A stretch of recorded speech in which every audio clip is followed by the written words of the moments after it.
On International Women's Day, we welcome a trailblazer whose quiet strength and unwavering determination inspire women from every walk of life. Ms. Priya Dutt. Her remarkable journey of turning challenges into triumphs stands as a testament to the empowerment and resilience celebrated by women worldwide. Welcome to the series. Thank you so much, Priya. Thank you. So, we've known each other for a while.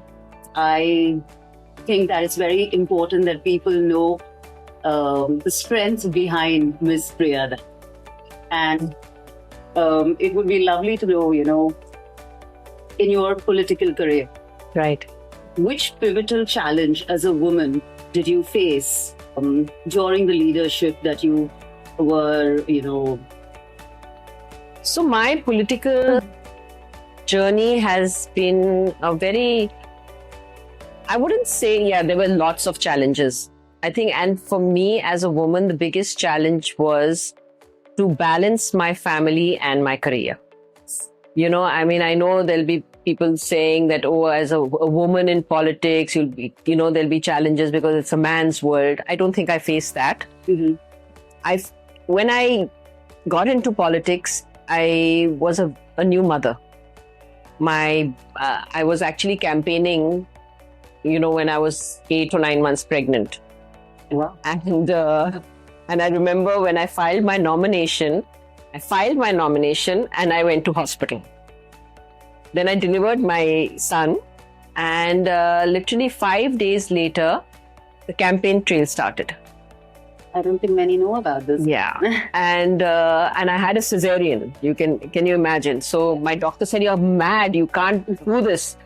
Okay, fine. He said, "If you want to go on your campaign, you have to sit down and maybe in a car or anything and wave off." I said, "Doc, that doesn't happen." Yeah. So it was a very, very difficult campaign trail for me at that time, because as you know, you were standing on a jeep. As a new mother, you were constantly bending because people wanted to garland you, put flowers on you. But what was really amazing, that there was such a support from all the workers, party workers around me, because they realized how difficult it was. And secondly, it was a very emotional moment because I had just lost my father. And I knew that I was like taking this on right after him. It was his position, correct? And it was that happening in my head. It was my baby at home. So my literally, my entire, the planning of my election campaign was such that I had to divide the time. So I used to get up in the morning, I used to feed my son. Then I used to rush for campaigning. I knew I had 2 hours and had to come back and feed him again. And as you know, as a mother, it is extreme when you're especially feeding your child. It gets so difficult, and it gets so uncomfortable that you can't think straight. Of course not. So that was my campaign trail. And I think that was the most challenging part of my political career. And I had a lot of emotional upheavals, so to speak. Simultaneously, because, I think only a mother will understand, what happens when you deal with me. You are put into a situation like this. And I think all my anger came out on my husband. I think that's a normal punch. Yeah.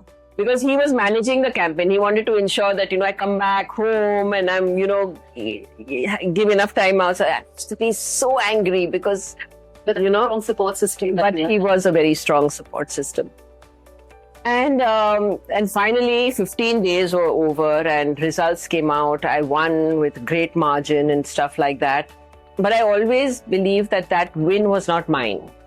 That win was my father's win, And people loved him so much and they showered that same love on me. Yes. So I think that was the greatest challenge. And after that challenge continued because it was going to Parliament. Initially it was fine. I was taking my baby with me. So I think the balance of a family and especially politics, which is a 24/7 job. You don't get breaks. On your feet. Yeah. Was the biggest challenge for me. Yeah. Were there any barriers that you faced as a woman in politics? There were a few. And, I guess I never thought about it that I faced it as a woman, because, I have to give credit to my parents, especially my father, who was, I think the one who raised us after my mom passed away when I was very young. He kind of raised us in a way saying that there is nothing that you can't do. There is nothing that can come in your way. If you put your mind to it, you will be able to achieve it. So for me, I never saw myself, I'm a woman in a political scenario which is so dominated by men. That's right. For me, I was just like any other politician. But I did realize that there were a lot of people in politics who felt that she's too new, she's a young mother, she won't be able to give time, she won't be able to do this, So I think a woman faces the biggest challenge because she's constantly proving herself. I think that's the biggest challenge for a woman, that you have to constantly prove yourself in a situation. Yes. That I can also do this. That's in most of the fields as well. In most fields, yes. Politics is one of the Correct. dominant field where I'm sure you must have had to do this. 100%. I had to prove myself. Yeah. Who inspired you and mentored you? I mean, of course, we know it was your father, illustrious father's guidance. And I think we've seen you with him 24/7. Yes, I had the good fortune to really be with him, stay with him, learn from him. And I always say that he was my biggest influence. He was like my hero. And but in politics, I really didn't have a mentor, but I must say that Mrs. Gandhi was one person whom I could go to, and I think I would call her my mentor because she was constantly there to hear me out, because I faced a lot of issues, actually a lot of challenges, like, oh my God, that person is troubling me, or that person is not doing this, that person. And initially I started off like a little kid going to her with these silly complaints, but she used to hear me out and she used to explain to me that this is how it is. So I think Mrs. Gandhi was that one person whom I could always go back to. Okay. And after a while I realized, I'm being so silly. I mean, these are little issues which I have to learn to deal with myself, not constantly take it to her. Of course. And I think that's how I learned to deal with these issues, handle it myself, and overcome these obstacles which I had to face, which I think everybody else also faces. That was just one of them. Yeah. As a wife, as you just mentioned, that when you joined politics and when you signed your nomination, you were pregnant and delivered your baby. A little forward in life, when you were deep into politics. Yes. How was family life, balancing it? Because I think a man's job is easy when it comes to this zone sometimes. But a woman has so much to balance on all ends, and there's a requirement for perfection in everything, which becomes a 24/7 job and is extremely tiring. Yeah. So how would you balance? So it was very, very challenging. Like I said, I had to be in Delhi, for parliament sessions nearly 6 months of the year, and especially when my son started going to play school, I couldn't take him with me, and he had to be here, and I had to be in Delhi, and I used to wait, for the weekends to happen, because I used to Friday evening run back home because I could spend that time with both of them. Then I used to every time I used to be in the airport, I used to go and pick up some little gift for them and things like that, So they get excited when he gets excited when I come back home. So it was. I think that was the most difficult time for me, and my heart used to break because it was their growing up years. And I used to feel that, oh my God, I'm missing out so much, in that process, in that phase of their lives. Then 2 years later, I got pregnant again with my second baby. And that was a very, very difficult time for me. It was my brother who was in prison at that time. It was his court cases that were going on. So I had to run back and forth, not just for Parliament, but also, to court, Supreme Court every now and then. So it was a very emotionally draining situation. Of course. Too many things happening, and sometimes I do feel that in a lot of this, your family, my husband took a seat because I was doing so much. Everything else became a priority also, right? Mm. Yeah, my children, my brother's case, me being pregnant, everything kind of came together. And that was a very difficult time as well for me. And again, especially Sanjay's case and him being in prison at the time, my father not being there, I felt that responsibility now lies on me. That when my father was there, he was doing all the running around. He was doing, going here, talking to the lawyers, going to court, getting things done. And now there was nobody. And I automatically took that, saying that this has to be my responsibility. I have to get this going. You've always been a sturdy force. Whether it's been voluntary or not. I guess, yeah, I think it just happened. You have to be sturdy. You have to be, yes. There's no other choice. Yeah, yeah. So, again, since we spoke about Sanjay Dutt, and we spoke about yes, your dad and everybody, your illustrious family, one all else, to stand out, to create a unique niche for yourself when you come from such. Of course, yeah. Yeah, it is something which you've come from. Yeah. You have to actually carve a niche for yourself. Yeah. How tough was that? Very, very tough. When you come from a family which everyone is so larger than life, right? Right? So there were so many years in my life where I was always in the back seat. I was always behind my father. I didn't want to be. I'm very shy, actually, as a person. Yes. Never wanted to be in the forefront. Always wondered if I had to work. Dad, I'm okay. I'm going to be working. I don't want to be in the forefront. So when I think politics came to me, that was the first time I was like thrown out there. Out there, right there. And there was a direct comparison between my father and me. Right? For obvious reasons, yes.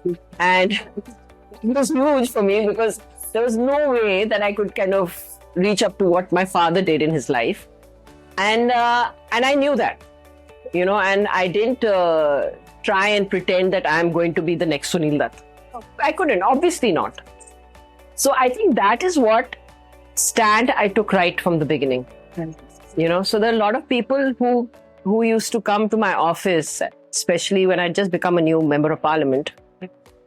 That was the funniest thing because Dutt साहब ने मुझे कहा था कि वो ये करके जाएंगे, बट देखो ना क्या हो गया उनको. नहीं तो अगर दत्त साहब होते तो ऐसा करते. अगर दत्त साहब होते तो वो इस तरह का डिसीजन नहीं लेते, वो ये करते. Perpetual comparison. Till one fine day, I had to say that, listen, मैं दत्त साहब नहीं हूँ. That's right. Correct? I am following his values. That what all he taught me, but the way of working is my way of working.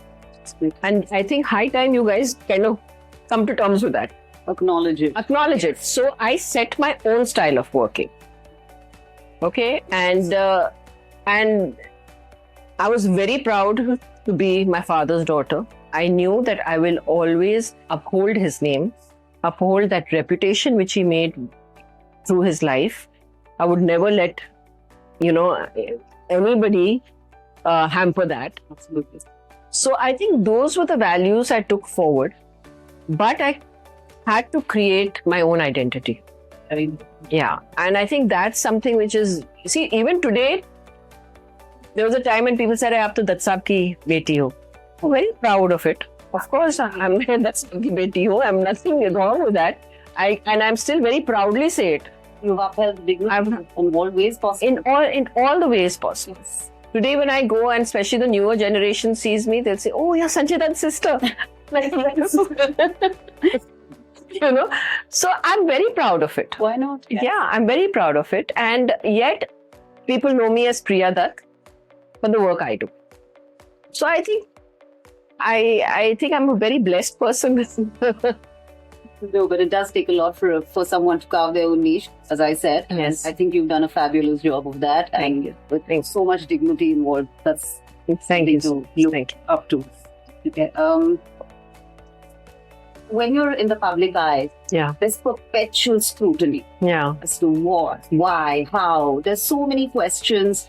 Either you're faced with them directly, or we have internet, we've got phones, with so much. yeah. How do you manage that? How does that, does it? I mean, of course, I'm sure it bothers someone at some level, or if you become just. Yeah, so it used to bother me, especially during my brother's phase. And so we went through a lot of public scrutiny, a lot of news which was wrong news. People made up their minds as to after what they saw on TV. You know how the usual thing is. So we faced a lot of flack, and I do face that a lot even today on social media. If ever there will be people who will go back Of course. to that. But truly speaking, it doesn't bother me at all. Mhm. It doesn't bother me. When I was younger, I used to get really angry. Okay, and I used to want to fight back. And how dare they write this? How can they write it? They don't know what we are going to do. All that stuff happened. My father said, you have to calm down. The more you retaliate, the more it's going to really fuel the fire. That's true. People will say what they have to say, no matter what. Right? It is you who should know that your conscience is clear, that what you are doing is right.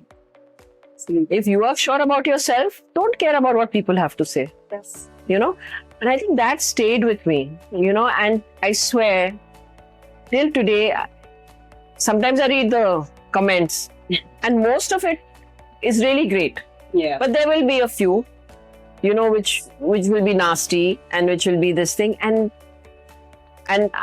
my hands on and I'm saying, should I not? And I'm like, why?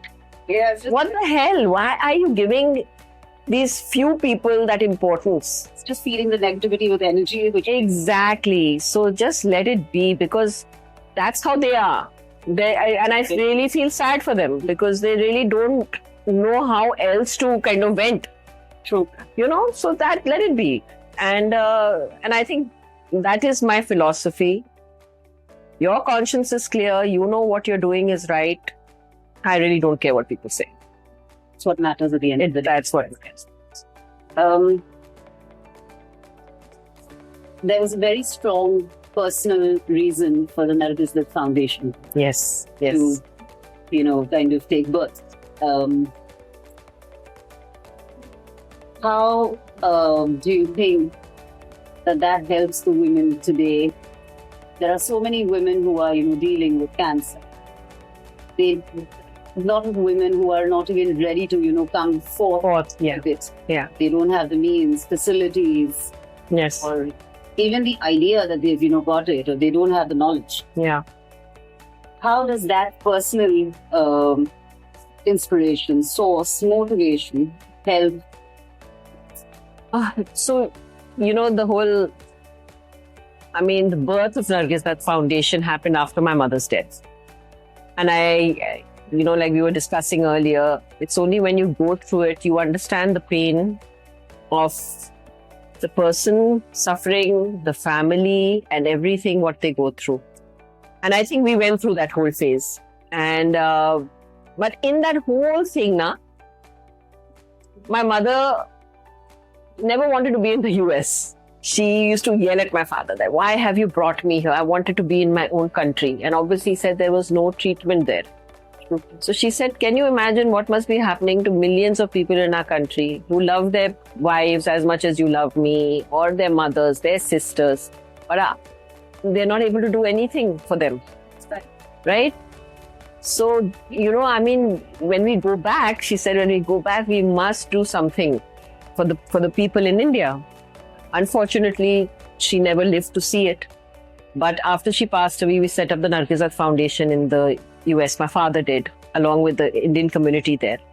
So it's been 42 years now, and they initially started equipping rural hospital with cancer care equipment and cancer diagnostic equipment. Tata Memorial Hospital's first ICU was also funded by the Nargis Dutt Foundation. Yeah. Then Barsi is the Nargis Dutt hospital there in Barsi, which is today is one of the biggest rural research hospital. So there was a lot that was done, and of course, my father, me, we don't publicize anything too much.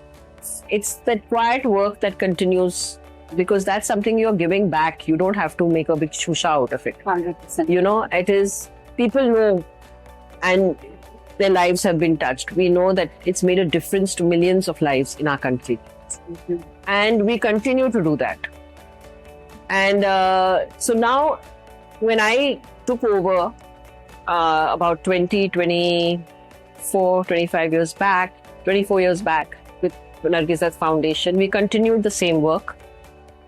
We also said that now we have to start raising funds in India as well. It's very important we do that, because India is a very well-equipped country today, where hospitals are concerned, where doctors are concerned.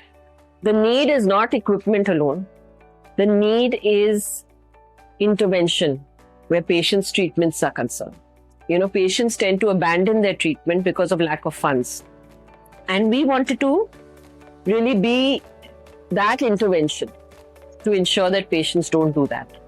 So we started working very closely with Tata Memorial Hospital, and now we've expanded and started working with other hospitals in other areas of the country. We are hoping to kind of really spread that network, and connect with a lot more hospitals. So that's how we started. Something again which was very close to my heart was education. So we started doing scholarship programs for kids from the 7th to 8th grade to higher education till the time they get their jobs. And Priya, I can't tell you, that was the most satisfying thing for me, and majority are young girls coming from the most difficult backgrounds.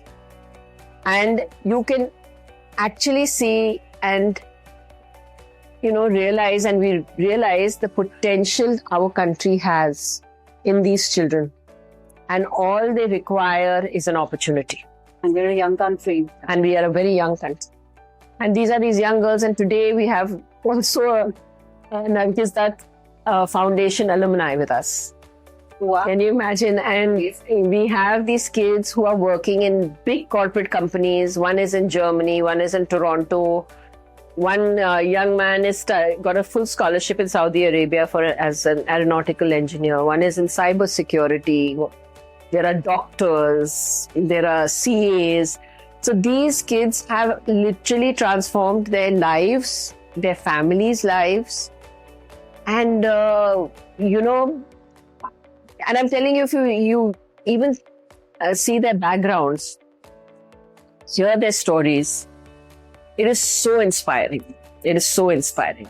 Certainly, it does sound inspiring, but I really feel that you need a beacon of light to kind of take you there. I think you just that foundation has been that for the kids, for, of course, the cancer patients. In fact, there was one article that I had read that there was a cancer patient who was not given his pension, and we just found out he had cancer. Yeah. And he had to commit suicide because he could not afford his treatment. Yeah. So that I feel is so important when you have foundations like this. Yes.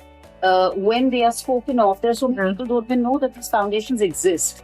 They don't. And you know what? Another great thing is that people call us from all over India. Exactly. Saying that. My first question: "Aapko kaise pata chala hamare bare mein?" So they saying नहीं उन्होंने बताया कि Nargis Dutt Foundation आपकी मदद करेगी. So the word of mouth spreads. And it's important. And it is important, and so we don't only give them money. We counsel them as well. Which is required. It is most important. Because, as I said, there are people who just don't know what is happening. They don't know. I mean, it hits you out of the way. Yeah, we are educated people. When someone from our family is detected, we will do all the research. Right. We will talk to the doctors. We'll ask questions to the doctors. A person comes from a village, he doesn't even know what cancer is. His only thought is that I've got cancer and that means it's death, or it is so expensive I'll not be able to even look at treatment. That's so yeah, it's creating an awareness is very important. Counseling is very important. There's so many things that go into it. Yeah. Yes. There are many hidden challenges, especially for women. Not only women, of course, but when you talk about women who are cervical cancer, breast cancer, there are so many things that a woman has to deal with. On the counseling front, as we know, what would be your message for the women who are either undergoing it, going through it, or caregivers? Yeah. So first of all, I think in our country, most importantly is early detection. And again, I'm not talking middle class, upper middle class. It's for everyone. I've also seen the very well-educated middle class, upper middle class people who will not go for checkups. Okay, so forget about the poor person down there. So what we do for the people who cannot even afford a yearly checkup, we do medical camps for them.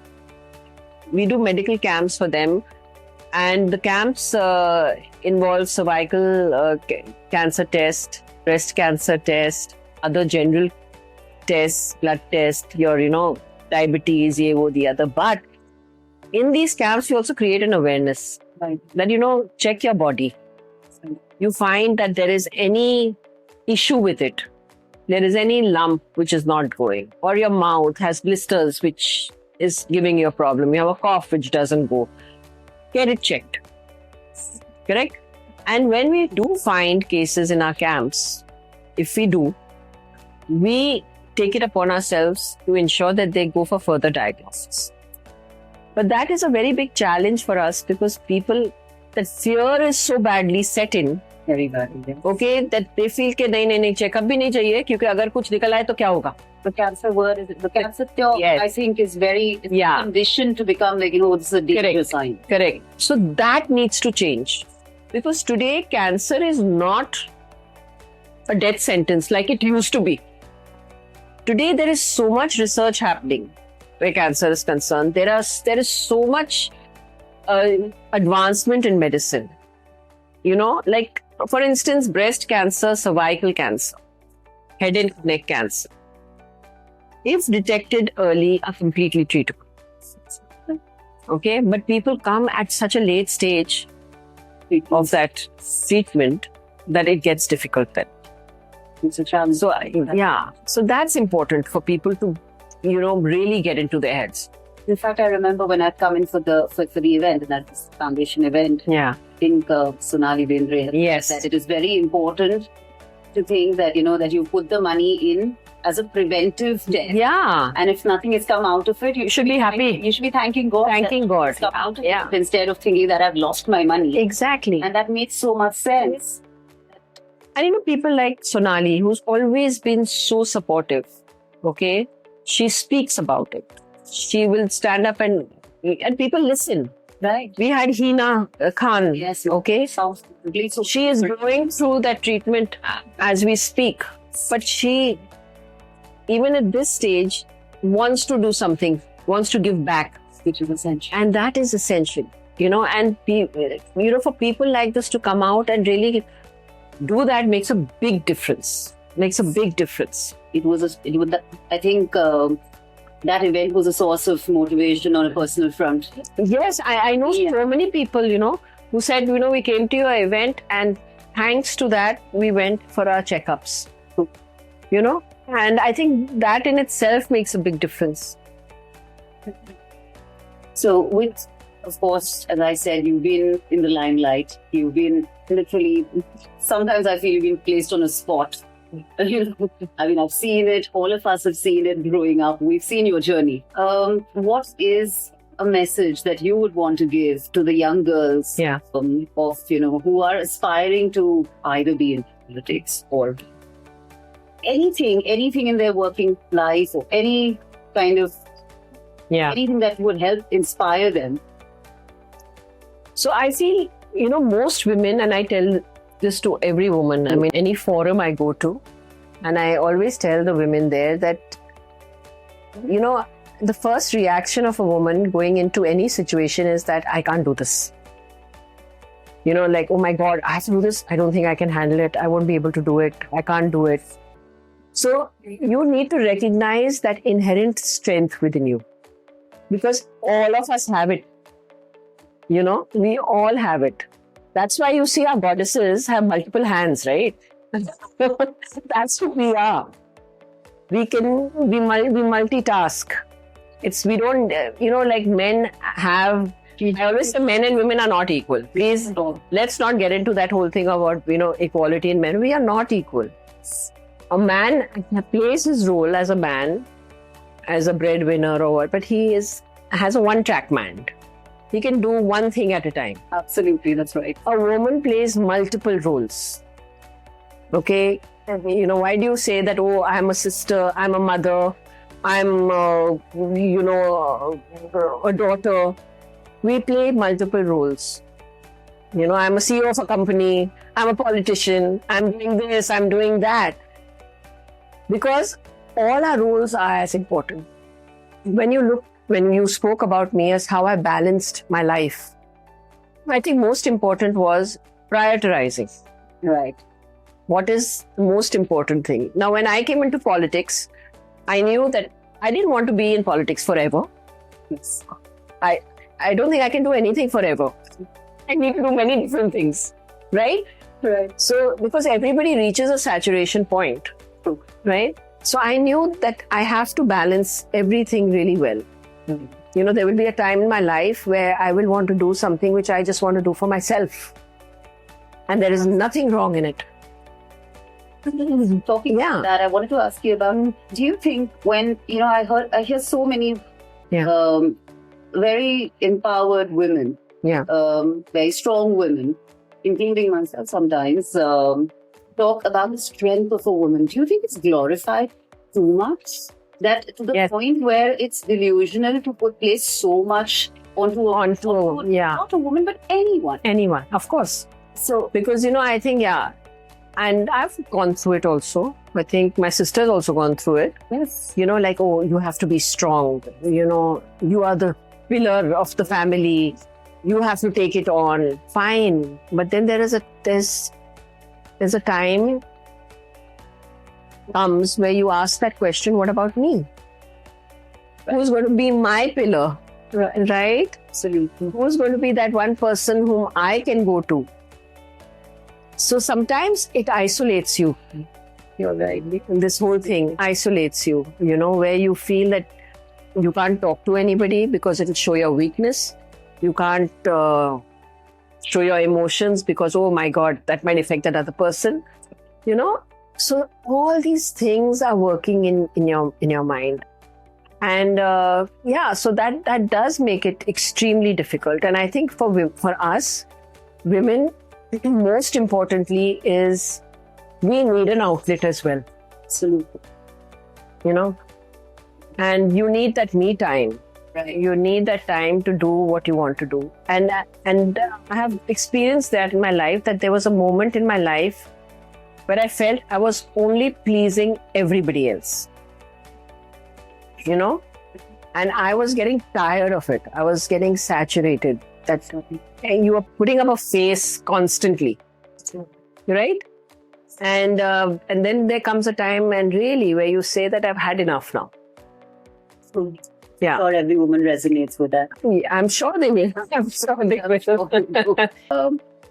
Thank you. Thank you for Thank your you. time. Thank you for all the, insights that you've given us. And it's always such a pleasure talking to you. No, Thank you very much.